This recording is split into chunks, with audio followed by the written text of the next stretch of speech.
Next up, I'm going to introduce Strategies for Building Decarbonization panel. And the panel is going to focus, as I mentioned, strategies for building decarbonization. I'm really excited because it brings together folks from both the public and private sector to talk about this critical issue that really gets to the heart of today's event. This discussion will help us understand three things: the decarbonization approaches being pursued by building owners and developers, the hurdles that will need to be overcome to support this important work, and three, the role that technology will play in helping it make it all happen. Our moderator today is REBNY's very own Zach Steinberg. He's the SVP of Policy, who leads REBNY's policy work on sustainability and decarbonization issues, driving today's discussion. Before his work at REBNY, Zach worked in policy roles across the public sector, including experience at the NYC's Comptroller's Office and the US Senate. Now I'd like to turn the conversation over to Zach. Zach? Thank you. And,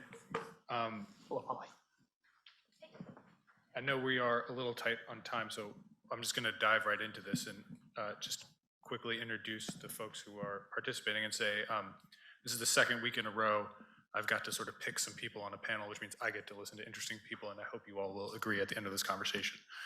So going from closest to me to farthest from me, we have Molly Dee-Ramasamy, who's the head of deep carbon reduction at Jarrow, Baum & Bowles, one of the leading engineering firms in the city, country, maybe world. Ed Bricker, who is the senior engineering manager at the Durst organization, our host, thank you, Ed, and a co-chair of REBNY's sustainability committee.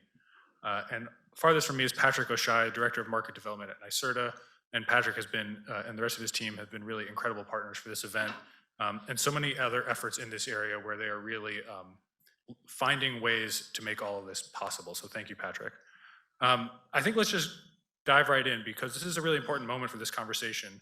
The pace of change when it comes to building decarbonization seems to be getting ever faster. Whether it's owners scaling up their own commitments, tenants demanding better office space and their own corporate goals, or policymakers and regulators pushing change, there's no going back to where things were just a few short years ago. So I wanted to start by thinking about a couple of perspectives from the approach of how are building owners thinking about this. And so maybe just start with Ed to put you on the spot. So the Durst organization has been one of the leaders in terms of building and operating sustainable, efficient buildings. What has been your guiding approach to that work, and where do you see it going in the years ahead? All right, so thanks, Zach. You know, the Durst organization's a 100-plus-year-old company, and one of the neat things that we do is we don't just build, we build and own and we hold. This building that we're sitting in was built in the late 90s, and we've held onto it ever since. Our oldest property is about 100 years old. So we not only get to develop and think about construction and how to decarbonize new buildings, but we also look at them as they come up for their capital cycles as well. And the short answer is, how do we think about it? The way that we think about it's evolved over time, right? Where once upon a time, 20 years ago, 30 years ago, in a retrofit project, you're really looking at a chiller replacement. Everyone kind of thinks of that one big central machine and how you can best economize that, select the most efficient piece of central equipment. That thinking changes over time, right? The project is no longer about just kind of what that one big thing you can do is, and we're starting to get out into the buildings. Like Sonu and Matthew have been talking about, we're gathering more data all over the place, and we're kind of looking out at those tenant pieces of equipment, you know, the perimeter piece of equipment in an office building, all those terminal units, because in buildings, tails kind of wag the dog, right? What the tenant piece of equipment, that terminal piece of equipment out there is doing and how well it's controlled is going to determine how much those big pieces of equipment, the boilers, the chillers, et cetera, how they use their energy and how we can most economize it. So, you know, nowadays we're really thinking about it differently than we did maybe 30, 40 years ago. And we're looking out past, you know, just keeping the projects to the mechanical room. And we're going in and we're trying to make those equipment all the way out on the fringe as smart as they can be, so we can gather and leverage that data from them as we go on. Thank you, Ed. And so, Patrick, let's just turn to you. So you've overseen at NYSERDA several innovative programs that have challenged building owners, design professionals, innovators, folks in this room, to really push the limit on emission reduction. So I'm curious, what have you learned from those programs so far, and where do you think they'll go next? So let me start with, so what we've learned is that we have the ability to shine a light on good solutions. We invest in my teams about $125 million a year. Now that may seem like a lot of money, but when you start to look at the cost of capital investment, it's next to nothing, you know, when you look at the total of capital investment. So we've really tried to leverage that in demonstrations, in shining a light on better solutions, in sharing, doing analysis and sharing data, what works and what doesn't, because what works really matters in the real world. So we've learned about an incredible amount about what our vendors are capable of, the collective vendor community. We've invested a lot in qualifying vendors and helping building owners find good vendors. I think the other thing we've learned, you know, nothing to do with the clean energy space, but the importance of trust and relationships. And I think that our collective investments over the last 5 years with the large commercial real estate, with REBNY and other organizations, we've built strong relationships, so which facilitate two-way communication. And really, when we have something we're trying to get attention to in the market, it's been very receptive and easy to do that. So we're really pleased with that. I think the thing I want to focus on going forward very quickly, we can't just electrify the thermal load with air source heat pumps. That just is it's a partial solution, right? So we're going to electrify a lot of heat load with air source. But there's a lot more energy in water or the ground, so we need to do a lot more with geothermal or water source heat pumps. We also need to do a lot more with green hydrogen. Once we build those big wind farms out in the ocean and they're generating electricity when nobody needs it, you know, we can give it away or we can store it. So there's going to be an opportunity there.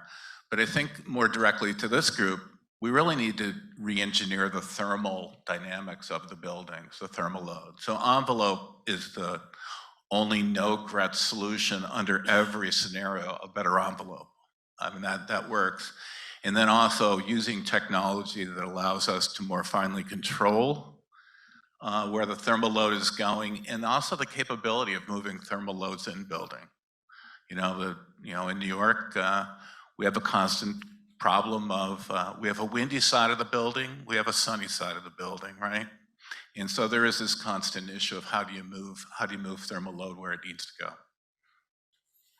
Great, so Molly, let me just turn to you. So when we met several years ago, you were an engineer, and then we met a few months later again, and you were the head of deep carbon reduction. And I think that happened somewhere in between Local Law 97 passing and then people realizing we got to get ahead of this. So you work with a lot of developers, owners. What are you hearing from your clients about how they're approaching this challenge, and what's changed since you got that new title? That's a good question. You know, I think our clients are watching the trends of what's happening in terms of decarbonization and then the broader ESG movement. And I think many people at this point have sort of bought into the idea, some of the ideas, in fact, that Patrick was just mentioning about rethinking how we design systems, specifically heating systems, and how we electrify those heating systems in a way that makes sense. And so I think what we're seeing a lot from our clients is a desire to kind of do the right thing, to lean into the decarbonization movement, but they're looking for solutions that, you know, are grounded in reality, that are practical in implementation, and have an eye for some of the business side in a way that hasn't necessarily been asked of, I think, designers in the past, right? So, you know, we're looking for cost-effective and space-efficient ways to electrify buildings, and we need to have a broader awareness. And our clients are asking us to have a broader awareness of what's happening, not just in the building industry, but in the power sector, in policy development, right? And so, you know, I think generally speaking, everybody is using this as an opportunity to take a broader view of how we can sort of change the course of history and our impact as it relates to climate change, and to be really innovative, right? I think in the building industry, when I think of design and construction and engineering, there's very much in the past been sort of a tried and true, you know what the rules are, you know what the rules of thumb are, and you kind of execute well on what's well understood. And now we're in a completely different kind of outlook where I think our clients and service providers in general are saying we need to be, more clever about this. Let's iterate. Let's be innovative in our thinking. Let's try different things and learn some lessons and come back and try to apply them to get to that point of optimization between the cost impacts and the space impacts and the tenant impacts while still doing the right thing. So maybe we can transition for a minute to talk about tech, since that's why we're all here. So Patrick, NYSERDA announced its own technology innovation challenge to support building decarbonization a few months ago. So tell us about the thesis of that program and how can the folks in this room help? So in conjunction with the Empire Building Challenge, which you might be more familiar with, where we solicited for a cohort of 10 in our funding demonstration projects, we are moving $10 million into the innovation space to try to bring new technology. And I would say, when I say new technology, new to New York technology, but used elsewhere in the world, to New York and to New York's buildings. So we have been engaged with multiple countries, mostly over in Europe, in terms of the various approaches to decarbonizing buildings that are common in Europe. I mean, I'll just give an example. One of the technologies that's been around for a long time, and it happens to be in the Heinz project that we're funding as part of a demonstration, are chilled beams. And I was fortunate enough that in 2009, I was involved in a building that was designed by a European engineering firm, and we had chilled beams in there. But there is a relatively low energy, passive way to move heating and cooling in a building. So there are technologies out there, but we hope to, again, use our money to shine a light on technology, do the studies to show what works, and help build relationships between those technology vendors and the New York real estate market. So I want to ask Ed and Molly to maybe turn on Patrick and give him some advice. So if you could wave your magic wands from the chairs you sit in, what would this technology challenge try to solve for? Want to take that one first, or should I? Sure, yeah, I'll take a stab here. I think as a mechanical engineer, the solution set that we're working with primarily right now, they are heat pumps. In the New York City environment, dense urban environments in general, air source heat pumps tend to be the solution that are an easier fit than geothermal, for example. But these air source heat pumps, they come with challenges, as we've all talked about before. They're big, they're very expensive. There are multiple vendors, but there's still a relatively few number. So, sort of the competitive nature can be challenging. And then there are the sort of depreciations in performance in cold weather, right? Although that's gotten much better in the last 5 years. So I think there's a lot of room for innovation still. And I would love to see an air source heat pump that's super small footprint, that uses a low or no global warming potential refrigerant, and that's easier to integrate with existing systems, right? Maybe it fits on a louver, maybe it sits inside the building more easily. I don't know exactly what that solution is, but that's a solution category, air source heat pumps, that we're getting comfortable and familiar with, and I'd love to see more. Better technology that makes it easier and more streamlined to deploy, so that people like Ed can say yes instead of saying it's really difficult to fit this in my building, or I just don't have the space on the roof, right, or whatever the scenario may be. Yeah, so to translate the I don't know into developer speak, we want to manage risk, right? So we want to manage risk by kind of using these established technologies that people have evaluated and successfully implemented in their buildings previously. And thank you, Molly, for mentioning low GWP refrigerants, because as we start looking at all these buildings that maybe didn't even have cooling systems before, we're adding not sarcastically, tons and tons and tons of R410A, all of these refrigerants that, if let loose, if somebody drops something, hits a refrigerant pipe, et cetera, not only go out into the atmosphere, but could also potentially go into a living space as well. If I have to be like dead specific, I'd say that, CO2-based refrigerants and heat pumps almost feel like fusion technology, like it's always 10, 15 years away, right? But there are quite a few, CO2 manufacturers moving out of the refrigeration space and into the comfort cooling space. We've started doing some due diligence on those as well. But even outside of like the very specific refrigeration machine topic, the problem that we need to solve is data, right? And I think there are a lot of companies here that are starting to do that, where I'm not sure, I think it was Sonu's presentation where he was talking about, making sure the data gets into the hands of the people that really need it. Don't get me wrong, I'm a data geek and I would love to just sit there like on my terminal all day and play with trend lines and all that.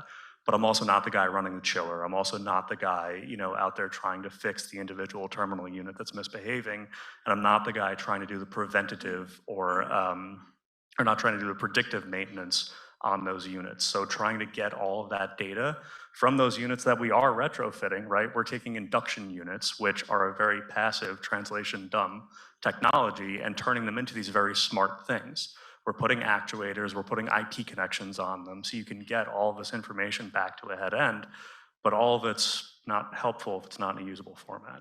So I'd say if I had a magic wand, I would get some kind of technology that could, not drive the ship, but tell the guy driving exactly where it needs to go. So Patrick, you'll get on those. Yeah. Okay. Okay. Yeah. Cool.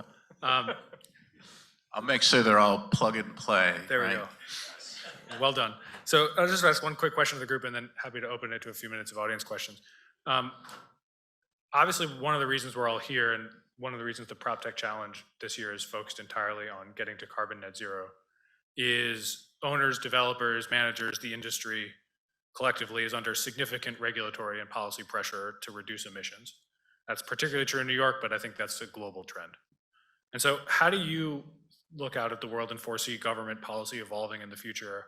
And what do you think signals, regulations, et cetera, that the technology community in particular should be looking out for? I mean, Patrick, go ahead. I think Patrick wants to say something. Go ahead. No, I'd like to listen to your view first. I'll comment, but go ahead. I mean, I'm going to say the regulations hopefully will get smarter, right? They're going to start driving down into like the deeper, finer points of energy use and get away from, kind of like the big club that is annual energy consumption.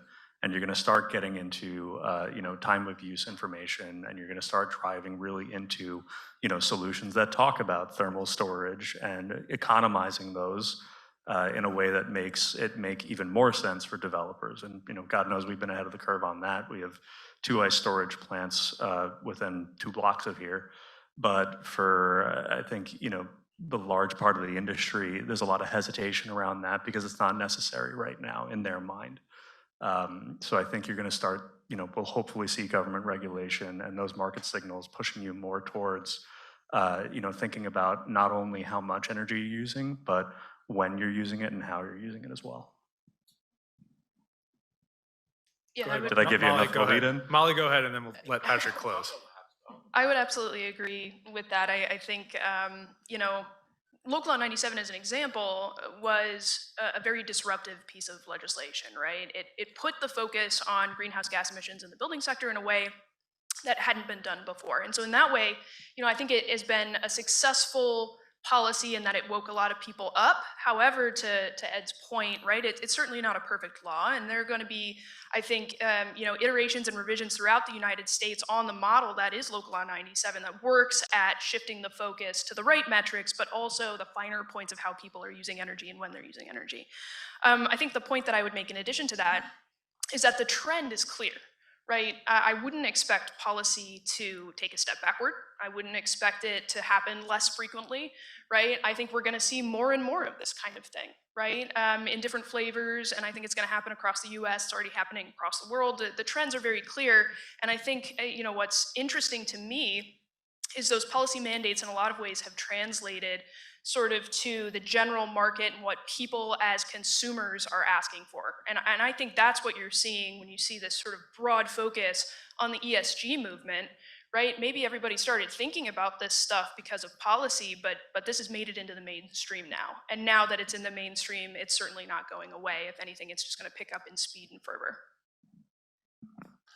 So, you know, the hierarchy tends to be there's policy, and then law, and then regulations, and then funding, right? And I tend to work on the downstream side of policy, which are what are the regulations. So I have a team that designed the New York State Stretch Energy Code that New York City adopted.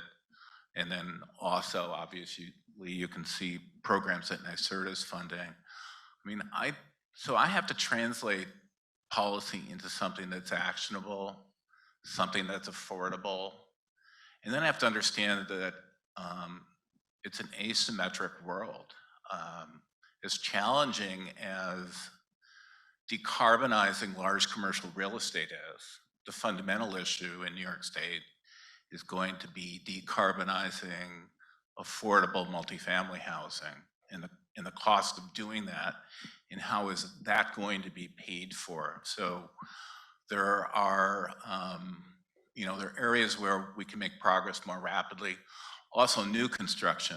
So I'm aware of carbon dioxide being used as a refrigerant in a lot of the new construction that's fully decarbonized. So new construction can move much faster. So there's certain segments of the market that we need to support because they're going to be the leaders for figuring out how to do something, figuring out what works. They're going to be the place where they're the resources to bring solutions to scale for the market. And then the real challenge is how do we come up with the, what would I call it, the downsized, scaled solutions that can more cost effectively be delivered across the remaining houses. But that's the place that I look, and I don't think directionally the policies are going to change at all. I think the directions are clear.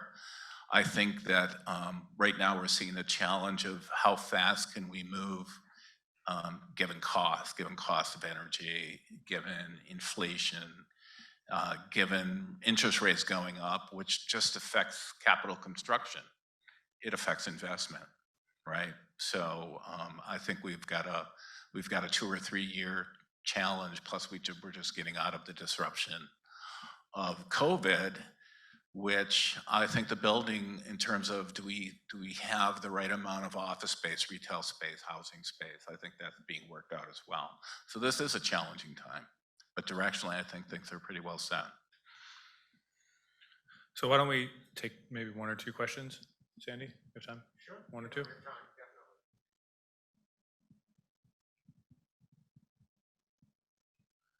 Okay, good. Yeah. I got a question. It kind of follows up on the previous question about international examples of best practice and energy efficiency rating system. I just wonder if anyone on the panel has looked at what Australia has done with the NABERS program, National Australian Built Environment Rating System, which is quite similar to Local Law 97.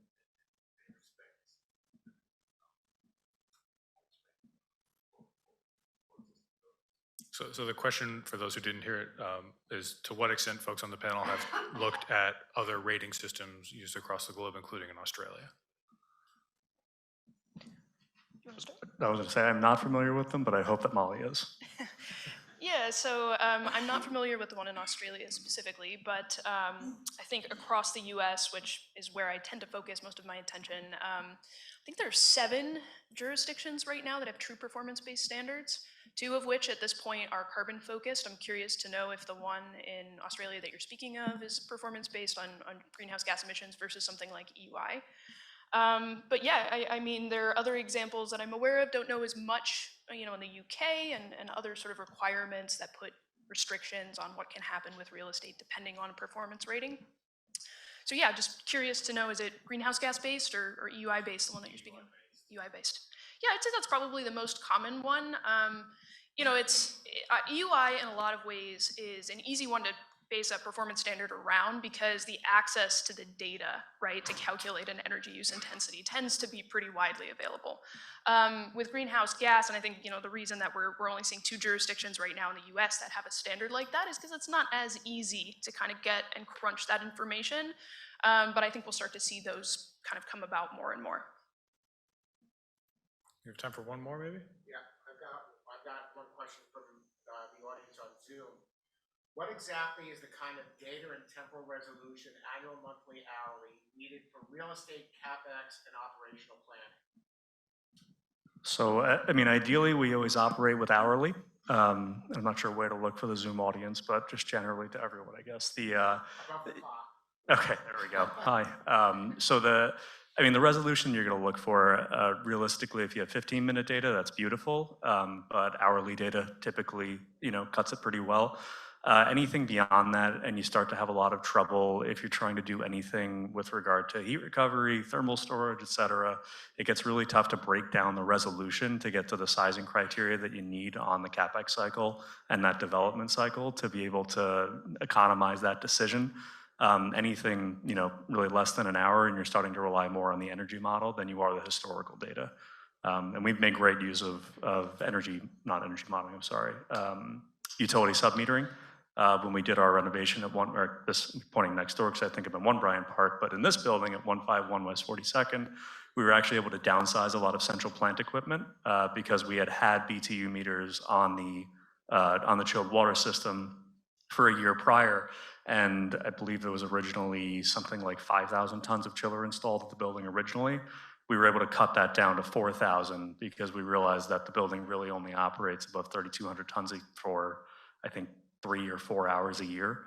So at that point, we can ride through those kinds of hits.